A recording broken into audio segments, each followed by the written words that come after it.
7 ગુજરાતનો અવાજ। નમસ્કાર દર્શક મિત્રો, i7 ન્યૂઝ ગુજરાતીની સાથે હું છું આપની સાથે પાયલ બામભણિયા। તો જોઈએ આજના મહત્વના સમાચાર।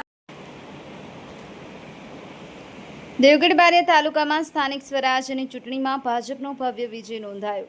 મળતી માહિતી મુજબ આજે 28/4/2026 મંગળવારના રોજ સાંજે 4 કલાક સુધીમાં તાલુકા પંચાયતની કુલ 28 બેઠકોમાંથી તમામ 28 બેઠકો ભાજપના ખાતામાં ગઈ।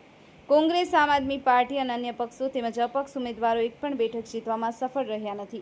આ જીત સાથે ભાજપે સતત ચોથી વખત તાલુકા પંચાયત પર કબજો જાળવી રાખ્યો છે। દેવગઢ બારિયામાં ભાજપની એકતરફી જીતની રાજકીય રીતે મહત્વપૂર્ણ માનવામાં આવી રહી છે। દેવગઢ બારિયા વિધાનસભા ધારાસભ્ય બચુભાઈ ખાબડનો દબદબો જોવા મળ્યો। Mohanbhai Vankar, i7 news Gujarati, Devgadh Baria. ચૌહાણ રાધાબેન ભૂપેન્દ્રસિંહ, જિલ્લા પંચાયત સીટ 12/4માંથી મેં ઉમેદવારી નોંધાવેલ।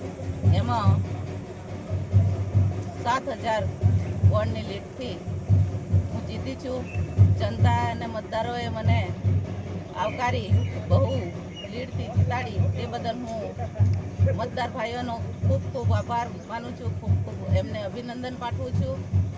ત્યારબાદ હવે પછી હું જનતાની સેવામાં હર હંમેશ કાર્યરત રહી સેવા કરતી રહીશ।